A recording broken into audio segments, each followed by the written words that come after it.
Hello friends, welcome to our channel do practice. तो आज हम डिस्कस करेंगे कंसेप्ट ऑफ कॉस्ट अकाउंटिंग। जिस कैंडिडेट ने भी डीएसएसबी का पीजीटी कॉमर्स का फॉर्म फिल किया है तो उसी की प्रिपरेशन हम स्टार्ट कर रहे हैं आज से। तो सबसे पहले हम डिस्कस करते हैं कि कॉस्ट अकाउंटिंग कंसेप्ट क्या है, कॉस्ट अकाउंटिंग क्या होता है।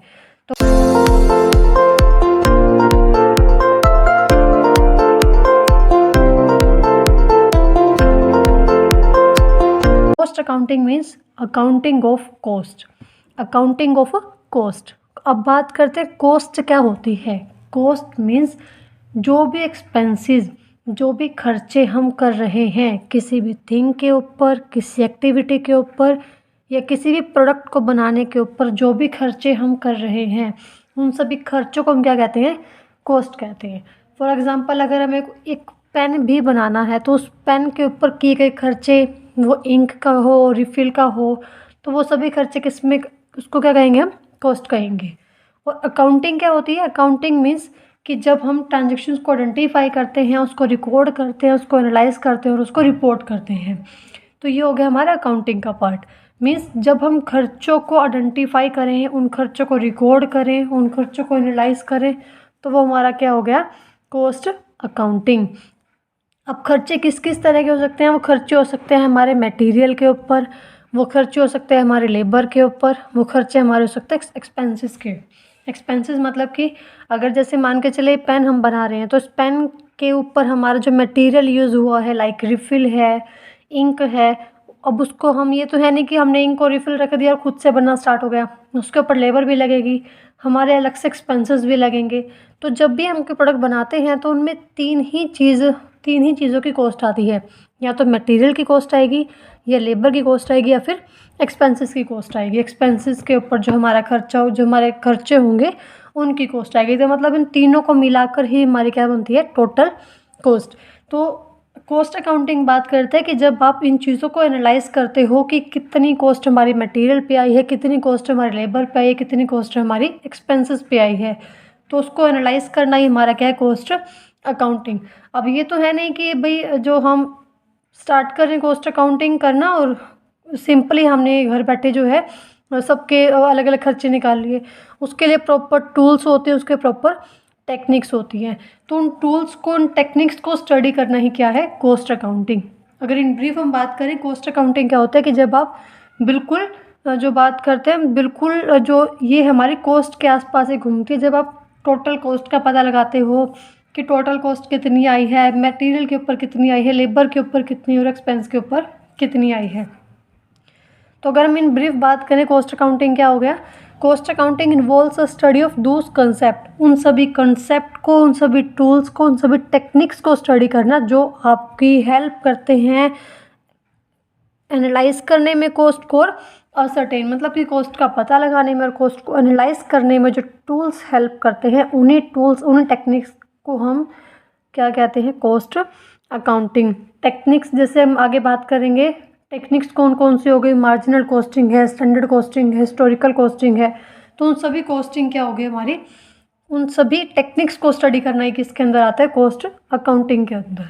कॉस्ट अकाउंटिंग के अंदर हम क्या क्या पता लगाते हैं, कॉस्ट अकाउंटिंग के अंदर हम पता लगाते हैं कि जो हमने प्रोडक्शन किया है उसकी टोटल कॉस्ट कितनी है, मतलब टीसी कितनी है, और उसकी per unit cost of product कितनी है। मान के चलो अगर हमने 1 लाख यूनिट बनाई है तो उस 1 लाख यूनिट की टोटल कॉस्ट कितनी आई है, और सिंपल 1 यूनिट की कॉस्ट कितनी आई है, मतलब पर यूनिट कॉस्ट कितनी आई है और आपकी टोटल कॉस्ट कितनी आई है। उसी को हम क्या कहते हैं, कॉस्ट अकाउंटिंग, जिसमें आप टोटल कॉस्ट और पर यूनिट कॉस्ट का पता लगाते हो। साथ ही साथ जो कॉस्ट अकाउंटिंग है वो आपकी हेल्प करता है मैनेजमेंट में। मैनेजमेंट में कैसे, जैसे मान के चलो कि जो हमारा मैनेजर है उसको अगर ये पता रहेगा कि आप मटेरियल के ऊपर इतना खर्चा कर रहे हो, लेबर के ऊपर इतना खर्चा कर रहे हो, तो उसको काफ़ी हेल्प मिलेगी प्लानिंग करने में। प्लानिंग करने में मीन्स कि उसको ये पता रहेगा कि लेबर हम यहाँ से जो है, यहाँ पे लेबर एक्स्ट्रा लग रही है, यहाँ पर लेबर कम कर सकते हैं हम, या फिर यहाँ पर जो है मटेरियल की वेस्टेज हो रही है, यहाँ से हम वेस्टेज को कम कर सकते हैं। तो ये प्लानिंग करने में हेल्प रहती है। साथ ही साथ जो आपके बिजनेस ऑपरेशन है जहाँ पे वेस्टेज होती है उसको भी आप कंट्रोल कर सकते हो, और बाकी जो आपके मैनेजरियल डिसीजन लेने में काफ़ी हेल्प करता है कॉस्ट अकाउंटिंग। हम बात करते हैं डेफिनेशन ऑफ कॉस्ट अकाउंटिंग, वो आपकी है cost accounting is the technique and process of ascertainment of cost. Cost accounting का एक टेक्निक है या हम बात करें प्रोसेस है जिससे आप कॉस्ट का पता लगाते हैं, कॉस्ट को जो है एनालाइज करते हैं कि कितनी कॉस्ट आ रही है, कहाँ से आ रही है और कहाँ से इसको हम कंट्रोल कर सकते हैं। तो आगे हम बात करते हैं functions of cost accounting. Cost accounting के फंक्शंस कौन कौन से हैं, क्या क्या काम करता है कॉस्ट अकाउंटिंग।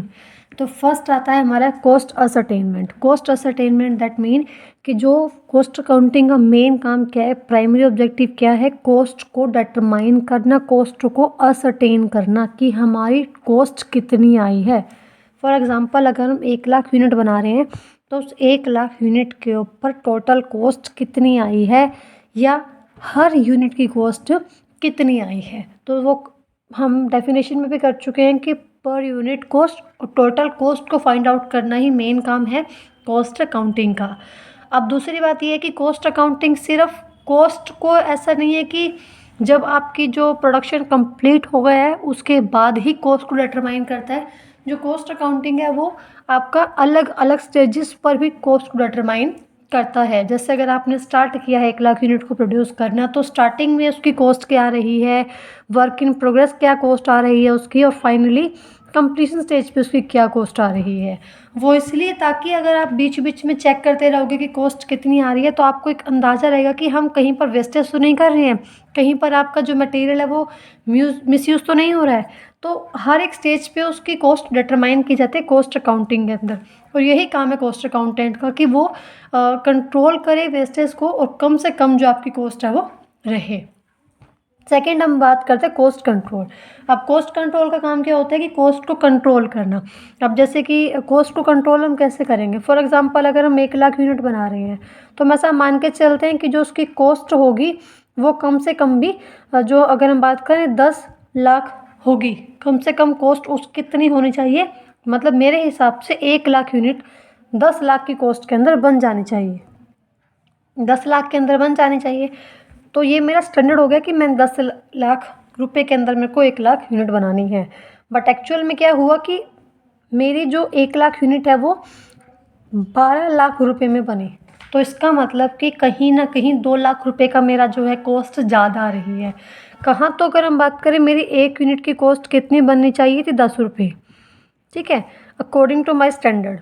और कहाँ मेरी 1 यूनिट की कॉस्ट कितनी आ रही है, 12 रुपये। दैट मीन कि 2 रुपये की जो कॉस्ट मेरी इंक्रीज़ हुई है उसके पीछे क्या कारण है। तो कॉस्ट कंट्रोल के अंदर क्या होता है कि आपने जो स्टैंडर्ड फिक्स किया था, लाइक जो आपने 10 रुपीज़ फिक्स किया था और जो आपका एक्चुअल आया है मीन्स 12 रुपये, तो उस एक्चुअल को स्टैंडर्ड के साथ कंपेयर करना, मतलब उन दोनों की तुलना करना कि कहाँ पर जो है स्टैंडर्ड कॉस्ट ज़्यादा है या एक्चुअल कॉस्ट ज़्यादा है। और अगर आपका एक्चुअल कॉस्ट 2 रुपये एक्स्ट्रा आ रही है तो उसके पीछे क्या कारण है, क्यों आपकी 2 रुपये एक्स्ट्रा आ रही है, क्या जो है टेक्नोलॉजी में फ़र्क है या आप क्या किस वजह से जो है वो 2 रुपये कॉस्ट ज़्यादा आई है। तो क्या लेबर ज़्यादा यूज़ हुआ है या मटेरियल का मिसयूज़ हुआ है, तो उन चीज़ों को हम फिर एनालाइज़ करते हैं, उनका पता लगाते हैं ताकि जो हमारी कॉस्ट है वो कंट्रोल हो सके।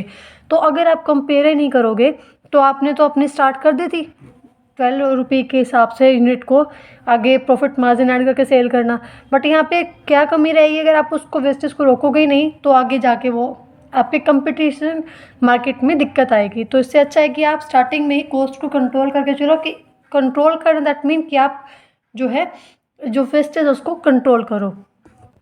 उसके बाद आता है cost reduction. Cost reduction means कि कॉस्ट में कमी लेके आना। अब कॉस्ट में कमी कैसे लेके आना है, कॉस्ट में कमी लेके आने का मतलब ये नहीं है कि आप जो है पहले आप अच्छा जो है क्वालिटी का मटेरियल यूज़ कर रहे थे और आप कॉस्ट को कम करने के लिए अगर हम बात करें लो क्वालिटी का जो मटेरियल है वो यूज़ करना स्टार्ट कर दोगे। ऐसा कभी भी आपको कॉस्ट अकाउंटेंट प्रेफर नहीं करेगा। कॉस्ट अकाउंटेंट क्या कहता है कि आपको जेन्युइन सेविंग करनी है। जेन्युइन मतलब कि आपको ऐसी सेविंग करनी है कि जिससे परचेज़र को, जिससे कि बायर को भी वो सामान खरीदने में दिक्कत ना हो। दैट मीन आपको क्वालिटी के साथ कोई भी कंप्रोमाइज़ नहीं करना है, आपको वही क्वालिटी रखनी है। अब आप उसी क्वालिटी में कैसे कॉस्ट को रिडक्शन करते हो, कैसे कॉस्ट को कम कर सकते हो, वही जो काम है वो हमारा कॉस्ट अकाउंटिंग का है कि हम कॉस्ट कैसे कम कर सकते हैं without impairing the quality. That mean कि क्वालिटी को आप छेड़छाड़ नहीं करनी है, क्वालिटी को आपने वही रखना है जेन्युइन सेविंग करनी है। जैसे कि कोई नई टेक्नोलॉजी को सर्च करके, अब जैसे अगर हम बात करें पेपर वर्क है वो बहुत लेंथी होता है, उसमें बहुत लेबर लगेगा, बहुत टाइम लगेगा। अगर आप उसी को रिप्लेस करके अगर आप टेक्नोलॉजी यूज़ कर रहे हो, फॉर एग्जांपल आप लैपटॉप और जो है आपका पीसी यूज़ कर रहे हो, तो फिर वहाँ पर क्या होगी, आपकी लेबर क्या होगी, थोड़ी सी लेबर में बहुत फ़र्क आ जाएगा। लेबर क्या होगी, एक टाइप से मान के चलो हम बहुत ज़्यादा कम हो गई। अब लेबर कम हो गई तो लेबर के एक्सपेंसेस, लेबर के जो हम वेजेस हैं वो भी क्या हो जाएंगे, कम। तो अपने आप कॉस्ट में रिडक्शन आ गई। ठीक है, तो ऐसी ऐसी आपको क्वालिटी को ना छेड़ते हुए आपको क्या करना है, नई टेक्नोलॉजी को सर्च करना है, ताकि आप अपने जो कंपटीशन मार्केट में सरवाइव कर सको। नए प्रोडक्शन एक्टिविटीज़ को, नए प्रोडक्शन मेथड्स को सर्च करना है। कोई मटेरियल सब्स्टिट्यूशन हो, मान के चलो अगर आप, जैसे हम बात करें कि आप जो पेपर यूज़ कर रहे हैं वो कोई और क्वालिटी का है और आपको सेम क्वालिटी के अंदर कोई और पेपर मिल रहा है जिसकी कॉस्ट पहले वाले पेपर से कम है, तो सीधी सी बात है कि उस मटेरियल को आप सब्स्टिट्यूट करो। उस मटेरियल को आप क्या कर दोगे, सब्स्टिट्यूट। दैट मीन उस मटेरियल को आप चेंज कर दोगे। आपको कोई ज़रूरत नहीं है कि आप ज़्यादा कॉस्ट वाला ही जो है मटेरियल यूज़ करोगे। तो आपको यहाँ पे क्या करना है, कॉस्ट को कम करना है, मटेरियल सब्स्टिट्यूट करके, प्रोडक्शन मेथड में चेंज करके, वेस्टेज को कम करके, नई नई टेक्नोलॉजी को सर्च करके। तो ये हमारा काम किसका हो गया, कॉस्ट रिडक्शन का। फोर्थ हम बात करते हैं असर्टेनमेंट ऑफ प्रॉफिटेबिलिटी। अब कोई भी हम अगर बिजनेस कर रहे हैं तो वो विदाउट प्रॉफिट तो उसका कोई मतलब ही नहीं रहता, वो तो एनपीओ के अंदर आ जाएगा। तो हमारा बिजनेस का मेन मोटिव क्या रहता है, कहीं ना कहीं कि कस्टमर भी सेटिस्फाइड हो प्लस हमारा प्रॉफिट भी हो। तो हमें ऐसे इस तरीके से हमें कॉस्ट अकाउंटिंग करनी है, इस तरीके से हमें अपनी एक्टिविटी को प्लान करना है कि हमें जो प्रॉफिट है वो प्रॉफिट भी हमारा एक मतलब अच्छी कैपेसिटी पे हो। हम इस तरीके से अपने प्रोडक्ट को प्लान करें, इस तरीके से हम अपनी एक्टिविटी को प्लान करें कि हमारा जो प्रॉफिट है वो भी मैक्सिमम हो, प्रॉफिट भी मैक्सिमम हो और कॉस्ट भी हमारी कम से कम आए। तो इस तरीके से मैं अपनी एक्टिविटी को, इस तरीके से मैं अपनी प्रोडक्ट को प्लान करना चाहिए। तो प्रॉफिटेबिलिटी तो कहीं ना कहीं हर एक बिजनेस का पार्ट रहता ही है। नेक्स्ट हमारा आता है determination of selling price. Determination of selling price मतलब कि अगर आपको कॉस्ट पता होगी तभी आप सेलिंग प्राइस डिटरमाइन करेंगे। तो कॉस्ट अकाउंटिंग का एक काम ये भी रहता है कि आप सेलिंग प्राइस को निर्धारित करो कि उसका एसपी कितना होना चाहिए। वो हम कैसे पता लगाएंगे, जब हमें कॉस्ट पता चलेगी उसमें हम अपना मार्जिन ऑफ प्रॉफिट ऐड करेंगे तो हमारा क्या निकल के आएगा, सेलिंग प्राइस निकल के आएगा। तो जो हमारा कॉस्ट अकाउंटेंट है वो हमें क्या करता है, बताता है कि कॉस्ट कितनी आई है, कॉस्ट कितनी आई है, ताकि हम उसमें प्रॉफिट ऐड करके अपना सेलिंग प्राइस बता सकें, उस पर अपने जो सामान को बेच सकें। तो यहाँ पर भी वही बात करते हैं। यहाँ पर अगर मान के चलो कि मंदी का जो है, डिप्रेशन का टाइम आ रहा है, तो वहाँ पर हम क्या करते हैं, कॉस्ट अकाउंटेंट गाइड करते हैं कि वो अपने एक्सपेंसेस में थोड़ी कटौती करें। मान के चलो कि अब हमारी कॉस्ट है वो बहुत ज़्यादा आ रही है, ठीक है। अब कॉस्ट ज़्यादा है तो प्रॉफिट में कुछ ऐड किया तो एसपी भी ज़्यादा रहेगा, सेलिंग प्राइस भी ज़्यादा रहेगा। बट मार्केट के अंदर रिसेशन है, डिप्रेशन है, तो हम वहाँ पर क्या करते हैं, वहाँ पर जो हमारे कॉस्ट अकाउंटेंट है वो कहता है कि आप एक्सपेंसेस में थोड़ी सी कमी करो। अगर एक्सपेंसेस में थोड़ी सी कटौती होगी, थोड़ी कमी होगी, तो कॉस्ट ऑफ प्रोडक्शन भी क्या हो जाएगा, थोड़ा कम हो जाएगा और एसपी भी थोड़ा क्या हो जाएगा, कम हो जाएगा। अगर एसपी कम होगा तो सीधी सी बात है वो मार्केट में फिर से सेल होना स्टार्ट हो जाएगा।